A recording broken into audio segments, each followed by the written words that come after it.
All right, hey, it's Greg Stanley with the Collector Car Podcast. Got a couple things here I need to cover with you. First of all, before we get into another artist interview, but try to stay until the very end because if you're watching on YouTube, I actually threw in a couple videos or one video of my parents' 1969 Mustang Mach 1 from 1969 going down a muddy dirt road with a trailer hitch on it. Found footage.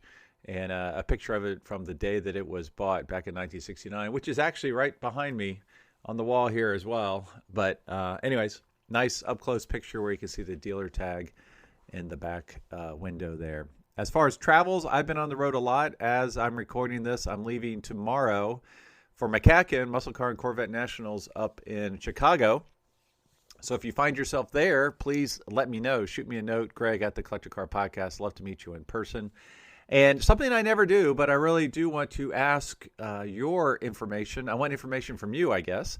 A couple things. I would love for you to please let me know what you want me to talk about. I do have a ton of stuff I want to talk about and explore on this podcast, which is why I'm almost up to 400.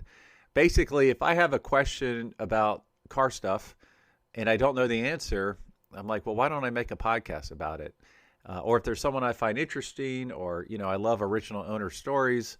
So I have plenty of content, but I feel like I'm ignoring you, my listeners, my viewers. So if you have something you would like for me to cover, please just throw a comment in the podcast episode YouTube channel, and I will do my best to do it soon. Or shoot me again a note, Greg, at thecollectorcarpodcast.com, as well as if you would like to be on my newsletter, which does go out pretty much every Monday, of my travels and adventures. Last week, I was looking at an unrestored AC Cobra, trying to get it in preservation class for Monterey. It seems like it might be a slam dunk because it's such a special car. And I was also up in Canada at RM Sotheby's Christmas party, so I had a couple of fun pictures from that. And then obviously, for next week's recap, I'll have some cool pictures of some of my favorite cars from McCacken. So, appreciate all the support. And I usually don't ask for things, but would love for you to post a review, try to give a little more visibility to the channel, and then obviously let me know what you want me to talk about. So let's listen to a couple of my sponsors here. Nothing would happen without my sponsors, so please support them. And then we'll get to the interview. Imagine a journey so rare it only happened once. That's the spirit behind Once. Exclusive, one-time only adventures that will never be repeated. Our next experience, American Muscle Legends, takes you trackside with the most iconic cars in history, complemented by luxury accommodations and behind-the-scenes access you simply can't buy. Spots are limited. When it's gone, it's gone. You can learn more at discoveronce.com/muscle. RM Sotheby's is the world's largest collector car auction house by total sales. They are the preeminent market maker of high-quality collector cars and collections, regardless of size or complexity. By working in partnership with the Sotheby's team and its network of 80 offices in 40 countries, RM Sotheby's has established the largest client network of any collector car auction house in the world. Join the RM Sotheby's family by connecting with one of their car specialists at rmsotheby's.com or contact me directly at gstanley@rmsotheby's.com. Yeah. All right. Well, welcome to the Collector Car Podcast. I'm happy to have Stewart Anstead on today. Stewart, how are you today? Really good. Thanks for having me. Yeah, it's funny because I've often said this on my podcast. Whenever I have an automobile artist on, I always mention how I'm a failed artist, and I love artists because it's something that I wish I had done. And if you're watching on YouTube, behind right up here, you can see a sketch from another automobile artist, Dave Snyder. That's a cool sketch he gave me. He's local to Cincinnati, and I have his print of that sketch over here. And so anytime I can get my hands on original art, I love it. And you just do some amazing work. We had the chance to meet at the Lake Mirror Classic, right? That's right, in Lakeland. Correct. Yeah, and you were working hard. And one thing I loved is that we had the same passion for poker chips. Here we go. So you had these laying out on your table there, which caught my eye. You were working hard, working on a painting, and I saw your incredible poker chips. And I'm like, oh my gosh, I gotta give this guy a poker chip. And so we just started talking, and I thought it'd be great to have you on the podcast. And here you are. So, how's Great. everything been for you since? Oh, really good. Really good. I sure had a great time in Lakeland. People are wonderful. Uh, what was it? 50,000 car enthusiasts came through during that weekend. I had always heard it was nice, and it was very nice. I was really impressed, and the layout was really cool around the lake. You could walk. I walked around the lake like 3 times. It's not that big, and there's cars pretty much all the way around it, right? Yeah, yeah, all the way around it and then down several blocks. I didn't get a chance to go down all of those streets, but I certainly drove by much of it. And it's just block after block of excellence, just people who care so deeply about their hobby, keeping their cars buffed all the time. I like that aspect of this business is meeting people who care that deeply about the cars that they love. Yeah, yeah, and I do want to get into your artwork a little bit here because when I saw you, you were working hard on this incredible Shelby poster, and I'd like to know a couple things. First off, I Yeah, did yeah. read some information about you, so I know you've been doing artwork for a long time, but your website is called The Art of Rugged Things, and I love that because your actual artwork, these paintings, have a rugged feel to them, a realistic feel to them. It's almost like, I don't know, you took paint to a photograph because some of them are so photorealistic, but it just has a really cool power and sense of ruggedness to them. So if you would give us a little update or give us a little bit of background on you as an artist, how you get Sure. into the car world, but then also how you became like the official artist of Carroll Shelby. Well, I appreciate that. I think you are drawn to magnetically to certain things in life.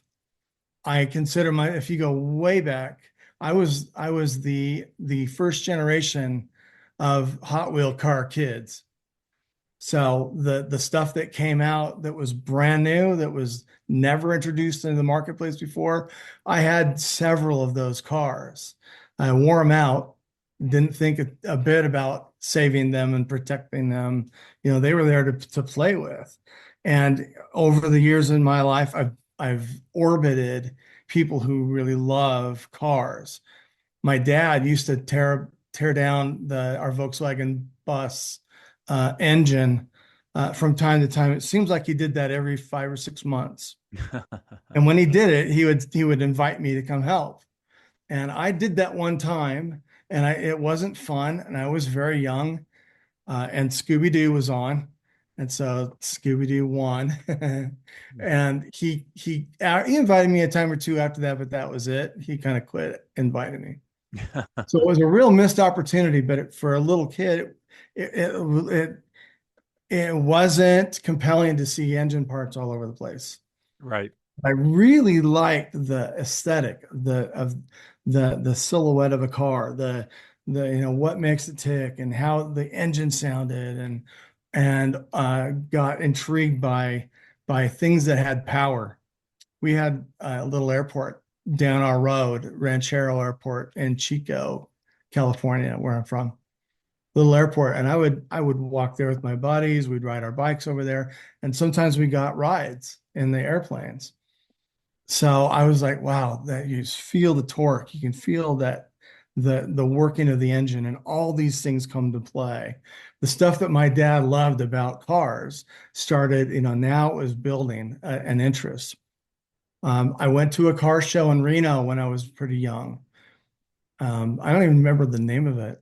It was at one of the massive convention centers in I'm going to say early mid 70s. And it had tent after tent of these amazing cars. Well, I liked the muscle cars because I'd seen them on TV, right? So you had the Batmobile, which was left a huge impression on me. Oh yeah. You had Vanishing Point, you had, name it. There was always seemed to be a muscle car in the 70s. And I was intrigued by those, and I really liked that era. Well, let's fast forward 50, 60 years, and those cars, are treasured and they're classics. Back then, a few people would care deeply about preserving them, but they were really utilitarian. They were daily drivers. So I got to see them on the road all the time. And I'd go, that's a Camaro. I know what a Camaro is. That, that's a Mustang. And I learned a little bit more about that. And then one interesting twist in high school. So I had a beater car. It was a little Volkswagen Bug. And I'm not a mechanic. I'm not mechanical. But my slow introduction to learning to work on cars crept in then. A friend of mine, his dad, they lived in Southern California. His dad worked for George Barris. They built the Batmobile. They built the Monkey Mobile. They built all was it the Munster car? Adam's Yeah. Family Munster. Get those confused. Yeah. So anyway, all these things kind of trickle into my world, and now I'm an appreciator. I'm more of a one who loves beautiful things and mechanical things and powerful things. But also, I learned is that, and maybe you're the same way, is that I like tactile things. I like it when people get in with their hands and they get grease on their hands, and it's all over them, and they learn and know how to deal with the inner workings of vehicles. I like the craftsmanship. I think that tends to be why I position myself as the artist of rugged things. Is I like this craftsmanship that requires the use of your hands. A lot of it is an outdoor experience that pulls me in. I like to paint a lot of themes. So I'm not just a car artist. I paint skiing and I paint anything that's power sports. I paint people doing athletics generally. And I've had some really good opportunities to meet uh, athletes of renown from my life in person because I'm commissioned to do work for these people. So it's taken me a lot of awesome places. Yeah, it's funny because I know Jay Leno once said, you really when you work on your own car, yes, you get dirty, you get greasy, you bust your knuckles, but you know that car better and you become more connected to that car, right? Yeah, And so yeah, the level of fear is knocked down. The car becomes less intimidating. The more that you work on it, the more you understand the nuances of it that's and right. how it works, right? That's right. And it seems like we're losing that nowadays because nobody can work on their car anymore, And so My I, dad hated that. At the uh, end of his life, he said, "They don't make these cars so you can work on them anymore. I'm just disgusted." So he yeah, he yeah. kept the older cars, but yeah. So I'm curious. So as you call yourself a failed artist, that was still a tactile experience. I'm assuming that inside you is still something that is yet to be explored, something that you might want to create yourself because of that tactileness, right?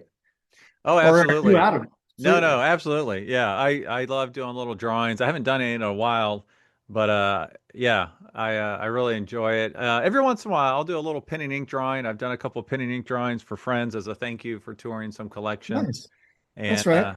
I tried to get into metalworking a little bit, welding old car parts back together. But my Awesome. mistake was I bought like the cheapest welder at the crappiest place. I can't remember the name of it. Anyways, it's made in China, and it's just like my friend's like, no wonder you can't weld. That's the worst thing to ever try to weld, So, that, when I retire, I'm sure I'll be doing some more of that stuff. But along all my books over here that are all car books, I have a pile of art books on the side. So, Neat. yeah, Oh, good for absolutely. you. I Good. was going to say one thing I love about your artwork is it is rugged. I'll overlay some pictures here from your website. And, it's cool because it's not only are you capturing the realism of the car and possibly the person, but you're almost putting an overlay of, I don't know how to describe it, a lot of emotion or emotions captured. I'm looking at Ken Miles' Airborne, where, we've always heard about the Flying Mustang, the 65 GT350R famous Shelby. And we've seen the pictures, but yours is coming right at you, and you've somehow in painting, you've blurred the wheels a little bit to capture them in action and smoke and dust Yeah, and dirt yeah, flying up. And I love how you've done this. And I also, I've been flipping through and yeah. I love the Shelby ones. the Cobra ones.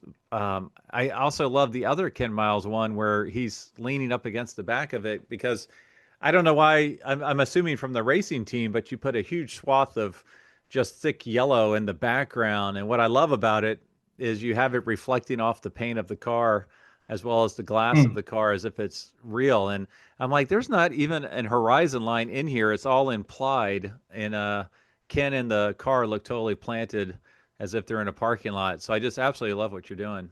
Appreciate that. Yeah, the inspiration for that was actually right after I saw um, Ford versus Ferrari. So I was trying to glean what I could from the detail that they gathered to recreate garages, right? To recreate track experiences. And I went, well, what is missing? I typically, when I paint, I try to not rehash what other artists have done a million times. And then what is missing here? And part of it is that Ken Miles he still rises above the pettiness that was described in that movie by the powers that be. And he so by that I think, well, what's that confident moment where he knows that his work combined with all the other mechanics and Carroll Shelby, what is that moment where he can take satisfaction and knowing he built something awesome. And it was just that confident, arms folded, leaning against the back of and then the trademark I don't know, three section, the taillights of the Mustang that endures today, right? Yeah. So that's typically what I'll do is I'm going to build something that no one's done before. I'll try to recreate moments that no one's recreated before. um, anyway, that's a description of that. And it's come out on a t-shirt, by the way. I saw That that. t-shirt does exist. Yeah, no, that's great. And I don't want to go over each piece here. I'm just pulling out something that really spoke to me. The one with Shelby talking about the CSX 2431, like you're in the shop. He's standing next to number 98. And you've got the shop in the background, as if this is where the car was created. And I love that because you really go from hyper focus, say the nose of the car, the car in general, but then as you go out to, Shelby and who is that with him? Is that Miles? Yeah, that's Ken Miles in the back. Yeah, and a little Yeah, less detailed, but then as you get back, the background just kind of, gets even less and less detailed the further back, where you almost just have pencil strokes capturing some of the stuff on the walls.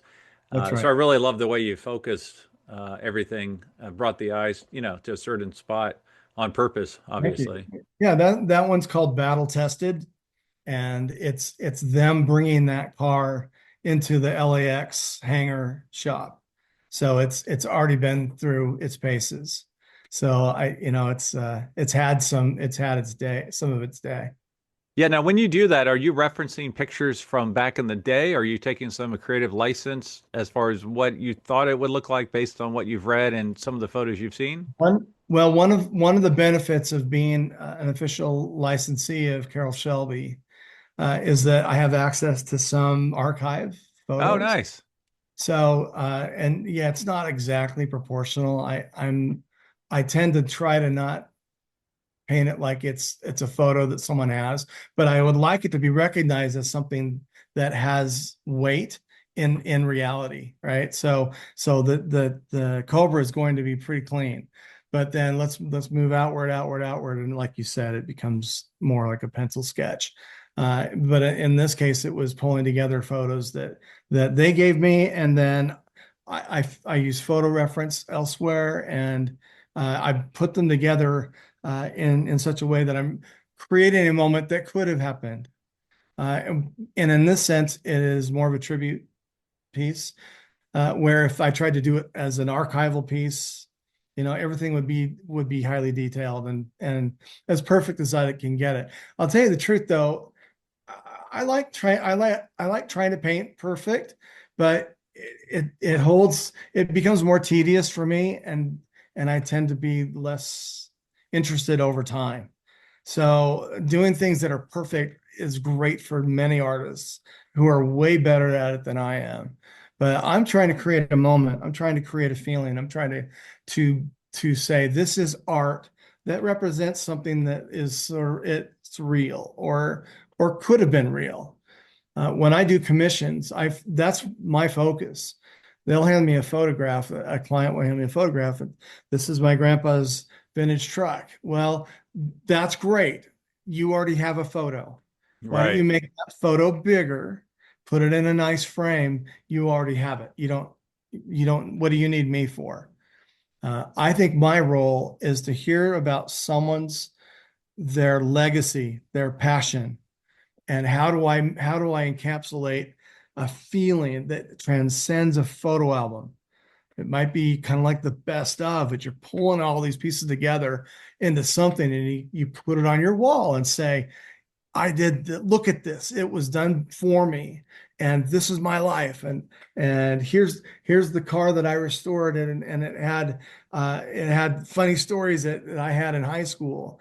But it's right there in a painting in someone's home or office or whatever, wherever, garage. But they're going to actually bring people over and say, look at this. This is something I care about. This is my legacy. This is my life. That's way different of a art than many would want to do. I like it a lot. I really like hearing people's stories. They don't get tiresome to me, and people will tell me their stories, like at Lakeland, at Lake Mirror. They're going, "Oh, you don't want to hear about this. Are you kidding me? This is what I live for. This is the stuff I care about." I met a couple. They were so much fun. Came up to me when I was painting, and they were saying, we worked really hard to afford this car, and then we had to fix it up and get it ready for showing. This is our first show. This show at Lakeland's our first show.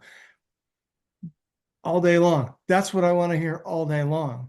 See, if I did a painting for them, they would say, here's the story. This is how it went down. And they might even mention that they met me at this place and we talked about it. I could hear those stories all the day. What was the car? Do you remember? It was a Mustang, right off the top of my head. I don't remember exactly which one, Okay. but Oh, yeah, I bet I know. There's someone there had a 67 and it was their first show, so that might have been it. maybe Well, so. well, when I was there, I noticed that you had done quite a few posters for Lake Mirror, and also you were working on the 60th anniversary of Shelby, if I'm not mistaken, here That's with right. That's uh, right. the Ken Miles car, the Flying Mustang again in there, right? Yes, So how many yes. times have you painted that Mustang? Three times, Yep. and there might be a fourth. Right. There might be a Okay. fourth. Yeah, and at the time that I took this picture, you had no idea I was standing there behind you. You were listening to your music or podcast or something, and I had to yell at you a few times to get your attention. Sorry. No, no, that's okay. So, yeah, tell us a little bit about the materials you use, and then also Sure. how you got the connection to be the official artist. Is it for Shelby American? No, it's Carroll Shelby licensing, different entity. Okay, yeah, Same kind of family, but different entity. But so the posters for Lake Mirror were fun. I volunteered to do that. I had never been to a concourse before as an artist. I wanted to be introduced to people. It worked out really well because there were people, representatives from Ford, as you know, that were there, and it was really great to meet the guy who did the GT90. His name is escaping me. Anyway, but so meeting these people were the main objective, and it started out Robert D'Angelo who owns that show. He and I chatted. JP Emerson recommended that I give him a call, and I gave Robert a call, and I said, look, I want to paint, I want to be there and meet people, and I don't know if you've got a space for me, but I'd love to be able to do that. And he goes, do you do posters? I said, sure, absolutely. I do posters. And he said, let's work on a deal. So it was a real natural fit. I paid my way to come out. I built a poster. And then he said, what do you think about doing a poster for this other car? It's another feature car. I said, dude, I'll do as many posters as you want. What do you have in mind? What will work? And it started with 3 and then it went to 5. So I did 5 posters and it was great. None of them are paintings. They're all They're all computer creations. Okay. I had 2 weeks to build them. So, Now, when you okay. do that, will you ever overlay some paint on something like that, or is it all strictly? Sure. Okay. Sure. Those are hand detailed prints. They are a hybrid, Okay. and in a hybrid situation, it is interesting because it does give you, you can do likenesses, you can do a perfect car, right? But when you start painting over the top of it, then you can have personal expression. And one thing I think I've found that some people like is that they'd rather have that and not pay $15,000, not paid, $20,000. They'd rather have something that's a little more accessible, and I can do that for people as well. Right. No, that's good to know because sometimes, they would love to have something that's somewhat custom of their car, but like you said, the price point because of the labor involved and the artistic expression involved is might be out of their realm of possibilities, you know? Well, so what I found is so much of my work is done before I'm putting paint to canvas. Uh, I I uh, I I think my strength is research in that I'm trying to build out something that is unique but has reference to things that people might recognize and understand it. Doing the research helps me gather better data that gives me a better outcome. And so if my source is Shelby, if my source is the Library of Congress, if my source is a video, all those things kind of come to build I think a better outcome. And I don't want to pull you away from the direction you wanted me to go with. I paint with acrylics for sure. I've never gotten along with that with oil. I paint with acrylics, but I also paint with other things. Sometimes if it's um, what's the term? Mixed media. Okay. Then Yep. I'll use sand. I actually have one of my objectives when I go down to Vegas at the show, or to the Shelby Museum, is making a connection so I can get the shavings of the Shelby cars that they're working on, so I can build those into my paint. Oh, that's cool. I work with power tools. A lot of people do that too. I like it. I really like getting in there with a sander. I like doing crackle paint. I like things that are rustic and rusty and broken and edges and that kind of thing. One of the pieces that I did, talking about building a painting from multiple sources, is I did a piece that for Adam Carolla. Adam Yeah, I like, wanted you to bring that up because that sounds like a really cool story. Don't mind oh me. yeah, I'm trying to get this art book, so keep going. oh I'm sure, listening. sure, I'm just trying sure, to get this art book sure. over here. So I don't know Adam. I've met him once. I have a print made, a large print of a painting that he has. Of the 935 Porsche that Paul Newman raced, the famous um, the tropical, is it tropical?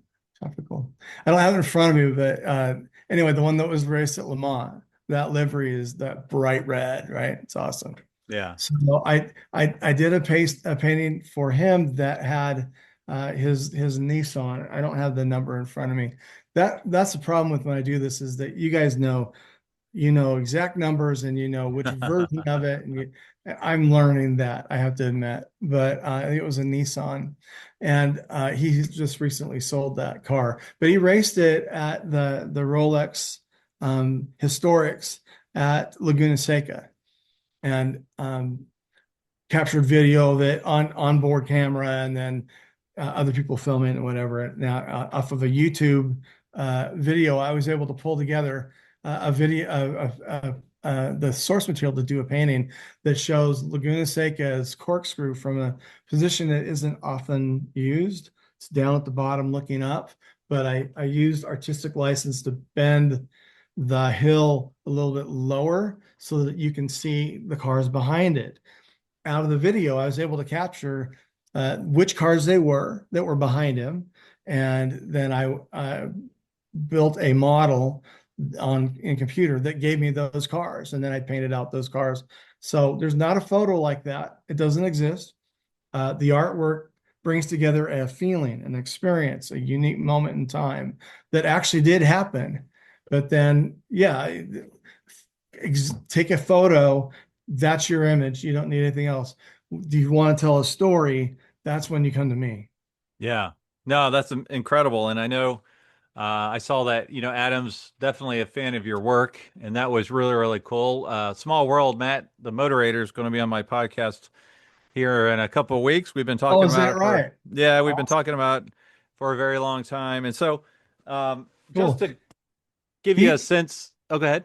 Oh, he's been Matt has been really awesome. He's been really a quite a encourager, and he's been my link to get stuff to Adam, and I very much appreciate it. I kept following him and his podcast on social media ever since. I don't know, we 5 years down the road, something like Right. that, five, something Yeah. like that. Anyway, Yeah. yeah, he's great. So this is a book. I can't believe I'm showing this, but I wanted to be a comic book artist. And so this is a book Oh, cool. I've had since 1930, 1960. Oh, it was printed in 65, but it's like all the old Superman, DC stuff. And I chicken scratched in there that I guess my parents gave it to me like in 1983. And then this is the artist that would teach me. His name's Brian Stelfreeze. See if I can get this in there. But he was Oh quite yeah. kind of hard to see. I recognize the style, that art style. I don't remember that. I don't know that name. Is he also comic book?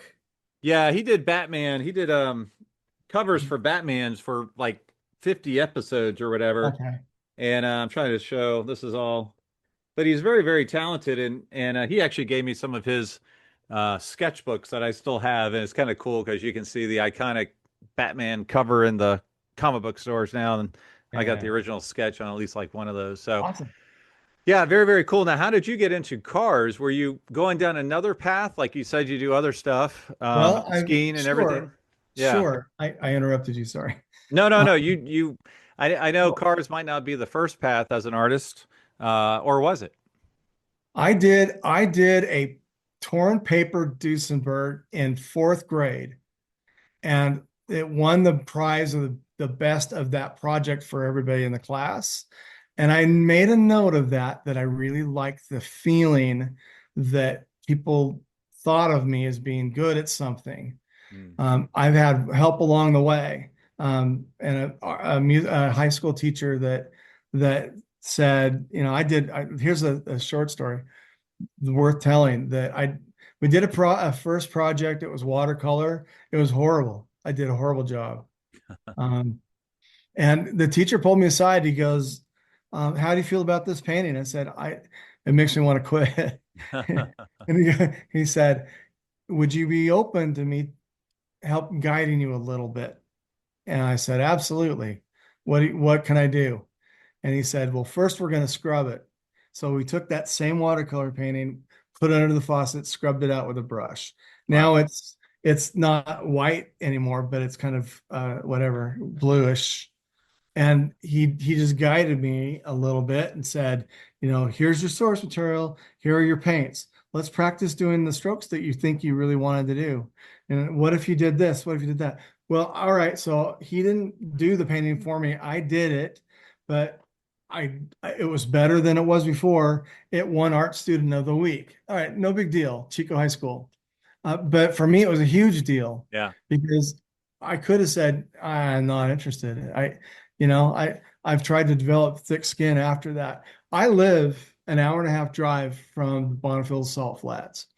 I live, well, from Park City, I'm about an hour drive the other direction. Okay. But those areas are the playground of artists because there's unlimited opportunity to capture something that's amazing. I went first to the Park City side because skiers buy artwork, and so I painted trees and mountains, and then the buildings, and then animals, and then I still do that mostly in Canada. I've got galleries in Canada that carry my work there for the animals and stuff, the wildlife. but I went, I'm going to do vaudeville somehow. And maybe you'll see one of the cars that you see on my website is a vaudeville Yeah, I car. saw that. Yeah. Yeah. Yeah. So I think my memory serves me, it's a 1932, 37 Ford that's been turned into this roadster that's this amazing stainless steel, at the time, stainless steel car. I love it. And I got to know the people who built it, the people who drove it. Oh, that's awesome. All those stories came in together to make that painting. You see? It's funny. Yeah. The main reason I brought up my old mentor, Brian Stelfreeze, is something you said, how you would use dirt or dust or whatever in a painting. And that's one thing I remember him saying. He's like, I would use oatmeal if it had the right effect, you know? Is that right? Yeah. I mean, he was How kidding, about obviously, that? because that would be one that would be harder to use, Okay, right? yeah, well, biodegrade, but who Right. knows? But yeah, but his point was, is whatever it takes to get the image the way you want it, use it, you know? And I Agreed. thought that totally makes Agreed. sense, you know? What I learned in art, and I people who will ask me about, hey, I'm interested in art. What should I do? I always suggest maybe the opposite, that art teachers who say pick up a pencil and draw simple things and stuff. I usually say, um, let's start you on gouache. It's the step between watercolor and acrylic, because it has a body to it that lets you paint thickly, but it allows you to do pretty forgiving stuff. And let's learn one technique. Just a wash. Let's learn to do a splash thing. Let's do what do they call it? It's like a marble technique where you're using liquid paints and you're letting them mix together. Just learn a technique, and then when it's done, you can go, I did that. Right. It's the same Right. concept behind the Suzuki violin playing concept, where you're learning a song right away, and people balk at that. But I think in art, I think it everyone deserves to have a positive experience using some medium. And when it comes to painting, let's just do one thing and then let's build on that, which is kind of what I do. I do one thing, and then I'm now going to do, and that's a technique, and now I'm going to let it dry, and I might put a varnish on it at that point, because now it gives me a certain surface. And then I'm going to come over it, and maybe I'll splash over the top of that, like you see the yellow, in Right. Yeah. the flying Mustang, right? So it's another thing over the top, and it's cool upon cool upon cool. Right. And I really feel like sometimes I've had nothing to do with it, but in reality, I'm seeing enough of it being done, and this looks like the right way to do that, and I don't like that color with this. Suddenly, it becomes my own. Right. And after doing this for 25 years, I now feel confident that what I'm doing is my own. Yeah. Yeah. Yeah. That's something else he would say is you might not think you have your own style, but you do. And over time, it probably becomes even more distinctive as you learn what you like and how you like to translate, what you're seeing and putting it down on canvas. That's right. Yeah, yeah, really interesting. Well, how about the licensing deal? How did that come about? Was that something you pursued? Is it something they saw, I pursued that Okay. because I knew that I was going to get right down to where I needed the car detail, and I needed likenesses. And it's against the law to paint likenesses, if you're going to go into the print world, if you're going to do Mm, more. There's some legalities there. And I went, well, what better team would I like to join than Shelby, to be able to get their stamp of approval to do all this. So it was my knowing in communication law. I spent 30 years in advertising, marketing, and stuff. So I went, well, I'm going to paint the thing that I know I can get a license approval.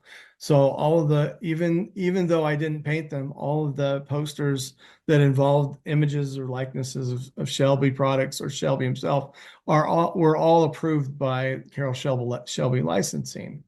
There's a comfort knowing that you went about it the right way.